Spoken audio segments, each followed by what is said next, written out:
Salut tout le monde, aujourd'hui une nouvelle vidéo un petit peu différente de d'habitude parce qu'on va comparer les Adistar avec les Patrick. Dans un premier temps, John il va vous expliquer les points techniques des deux chaussures et on va parler surtout des Adistar parce que c'est sur elles qu'on a reçu le plus d'informations. Et dans un second temps, on va tester les chaussures à l'entraînement. C'est parti. Salut, donc dans un premier temps on va parler des Adistar 2008. Cette paire de chaussures est sortie à l'occasion des JO de Pékin. Au niveau technique, la paire elle est composée de tissu ici, de bois au niveau du talon, de cuir. Donc le cuir, j'ai vu que c'était une matière, c'est du polyuréthane, c'est du cuir recouvert de polyuréthane. Ce qui a marqué un tournant un peu dans la conception des chaussures chez Adidas, en fait, c'est la séparation du talon et de l'avant de la chaussure. C'est-à-dire qu'avant, le talon, il commençait ici et il finissait progressivement jusqu'à l'avant de la chaussure, tout en bois. En gros, Adidas, ils ont simplement intégré de nouvelles technologies. Le torsion système, en fait, simplement, ça permet à la chaussure de faire ce mouvement-là. Avant, quand c'était rigide, elle ne pouvait pas du tout faire ce mouvement. Une autre technologie, Climacool, en fait ça permet d'aérer, enfin c'est surtout au niveau de l'aération de la chaussure. Donc il y en aura de l'aération ici, en dessous, devant et dans la semelle il me semble, mais je suis pas sûr. Ah non, au niveau de la languette.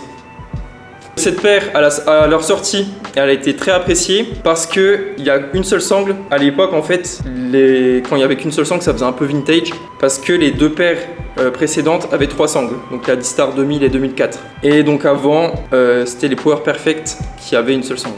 Au niveau du poids des Adistar, on est sur 479 grammes pour une taille 43. Donc on se référera toujours à taille 43 pour comparer le poids des chaussures. D'autres informations, à leur sortie, quand les gens l'ont essayé, en fait, ils se sont rendus compte que l'avant de la chaussure, donc là on met les orteils, c'est assez carré et très spacieux. À cet endroit-là, c'était plus serré. Au niveau de la taille, donc là c'est une taille 43, mais elle taille grande. C'est-à-dire que quelqu'un qui va faire du 44 devra choisir une taille 43. Donc on prévoit toujours une pointure de marge. Aujourd'hui, la paire elle est très convoitée. On peut en trouver autour de 800 €. Après, en fonction de la taille et de l'état, ça peut varier. On peut en voir sur Grip à 1200 €. Cette paire est très recherchée, déjà au niveau de l'esthétique. On peut voir qu'elle est vraiment très bien travaillée.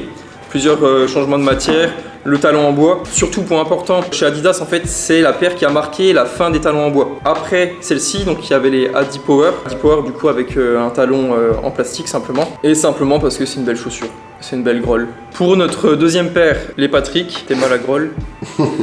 C'est une paire que j'ai trouvée à 10 balles sur internet. C'est une chaussure qui date des années 80. Donc on pense qu'elle date de l'année 1983. Parce que sur la boîte, on a ça, Prestige 83.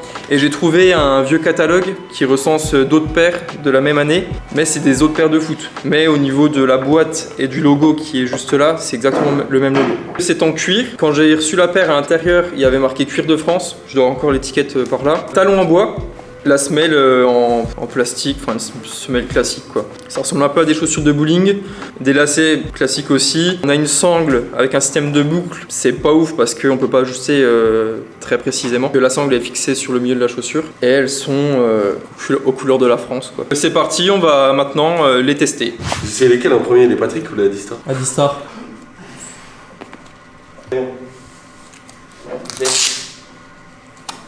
Le drop il est vénère, par contre j'ai l'impression que c'est beaucoup moins stable que les Roma 2, genre que ça peut bouger à tout moment quoi. C'est parce qu'en fait le talon à l'arrière il est plus fin que là où tu mets ton pied, ou alors il est au même niveau. Ah ouais. Il n'est pas évasé en fait. Ouais je vois. Ouais carrément.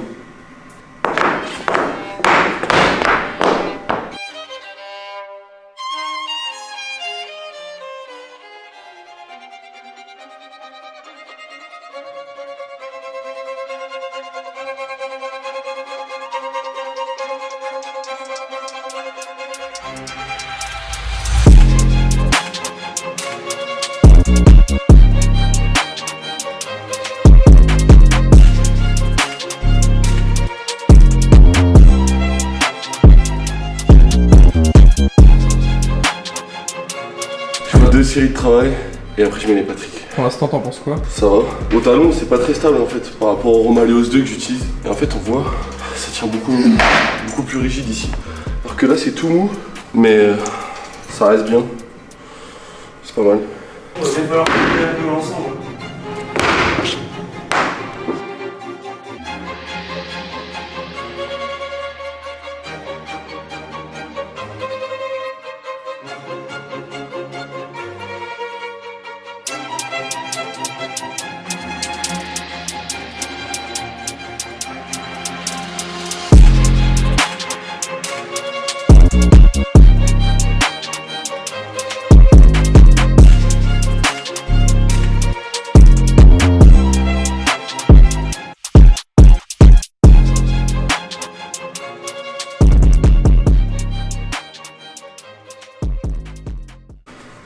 gars. Oh putain.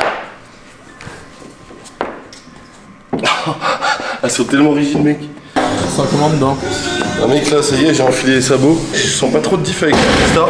Et je sens que par contre au talon, je suis beaucoup mieux tenu que les Adistar. Genre là c'est beaucoup plus rigide. Ouais. Par contre c'est un talon aigu quoi. J'ai l'impression que mes chevilles elles peuvent partir comme ça à tout moment. Ouais, on voit le pied qui dépasse du talon. Ouais, genre là je peux faire ça à tout moment quoi. Par contre les talons, c'est solide derrière. Ils sont pas à poil comme sur les Adistar. Ok. On va voir. Ouais, par contre, je sens direct que la chaussure est en train de glisser. T'es mort. Non mais... Ouais, on est au cirque ou... C'est quoi ces savates?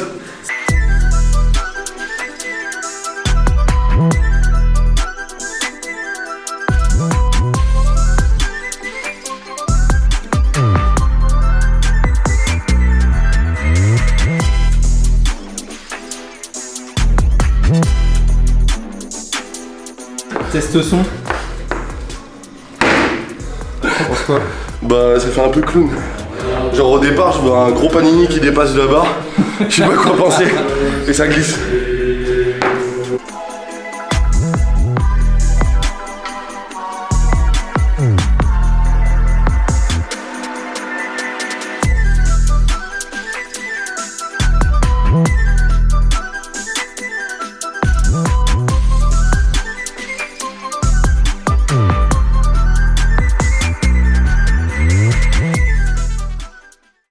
On se retrouve en fin de séance, donc je vais vous faire un petit débrief entre les Adistar et les Patrick. Déjà pour vous mettre un peu dans le contexte, moi au quotidien j'utilise les Romaleos 2, donc les bleus cobalt parce que c'est mes préférés. À mon sens les Romaleos 2 c'est une des meilleures paires actuellement sur le marché. Elles stabilisent très bien, elles tiennent bien le pied, elles sont solides, elles résistent dans le temps. Ça fait que quelques mois que je m'en sers et j'en suis déjà convaincu et je pense pas changer à l'avenir. Comme ça vous saurez sur quoi je me base pour comparer ces deux paires et donner mon avis. Donc on va commencer par débriefer les Adistar. Donc j'ai fait tout mon échauffement avec. Ce matin j'ai fait 4x3 épaulé de bouche T-Force. J'ai pas vraiment pu tester sur de l'arraché, mais j'ai pu tester un peu la stabilité en réception à l'épaulé de bout et le placement au départ, comment je me sentais au départ. Je trouve que les Adistar sont des très bonnes chaussures, que le drop il est vraiment cool. On se sent bien à l'aise quand on se met en place au départ et même en réception. C'est une chaussure qui est plutôt stable, plutôt solide. Et le seul défaut que je donnerais par rapport aux Romaleos 2 que j'utilise au quotidien, ce serait la stabilité au niveau du talon. Je trouve que c'est un peu trop mou et on a l'impression que le talon il est en dehors de la semelle en fait. Ce qui n'est pas vraiment le cas, mais c'est la sensation que ça donne. En dehors de ça, on n'est pas non plus sur une stabilité optimale, mais déjà bien à mon avis pour une chaussure de l'époque et suffisant pour faire de l'haltérophilie. Là on parle de détails. Je trouve que la semelle elle glisse un peu, mais elle reste déjà bien plus stable que celle des Patrick qui est complètement lisse. Maintenant pour parler des Patrick, donc son principal défaut c'est vraiment la semelle qui glisse. Se positionner au départ avec c'est horrible parce qu'on se sent pas du tout stable dans le sol. Après on peut lui chercher des excuses parce que la paire date de 1983 et à mon avis elle a eu le temps d'être lissée et au début elle devait pas être comme ça. Après j'imagine qu'à l'époque ils utilisaient beaucoup de résine et que du coup ils avaient pas ce genre de problème au départ. Par rapport à Adistar, j'avais un bon maintien sur le talon. Ici c'est un peu plus rigide. Par contre j'avais la cheville complètement à poil et j'avais l'impression que je pouvais me la fouler à tout moment. Ça me donne la sensation d'être sur un talon aiguille et un talon aiguille qui glisse, donc pas ouf. Après je trouve que la paire elle a un vrai flow aux couleurs de la France. La sangle en cuir est pas forcément optimale. Je trouve justement que le scratch des Adistar est beaucoup plus efficace. Seul défaut du scratch c'est que la sangle ici elle se pète vite. Bref, pour faire une conclusion sur ces deux magnifiques paires, si vous hésitez à acheter une des deux paires, je vous conseillerais plutôt les Patrick parce que les Patrick elles coûtent 10 balles et celle-là 800 balles et franchement avec la résine on peut faire le même taf qu'avec les Adistar. La Adistar a quand même beaucoup de charme parce que c'est une paire qui est historique, qui est relativement belle et il y a beaucoup d'athlètes très connus qui s'en sont servis tout le long de leur carrière. C'est tout pour cette vidéo. Si vous avez d'autres idées, si vous voulez qu'on compare d'autres paires de chaussures, n'hésitez pas à le dire en commentaire. En attendant, si vous avez pour objectif de progresser en haltérophilie, chez Lifting Hub, il nous reste quelques places en coaching personnel. Donc n'hésitez pas à nous envoyer un DM à lifting.hub sur Instagram ou par mail. Le mail sera en description. Si vous êtes owner d'une box ou que vous êtes adhérent dans une salle et que vous aimeriez nous voir en séminaire dans votre salle, n'hésitez pas à nous contacter aux mêmes adresses et on se dit à la semaine prochaine. Ciao!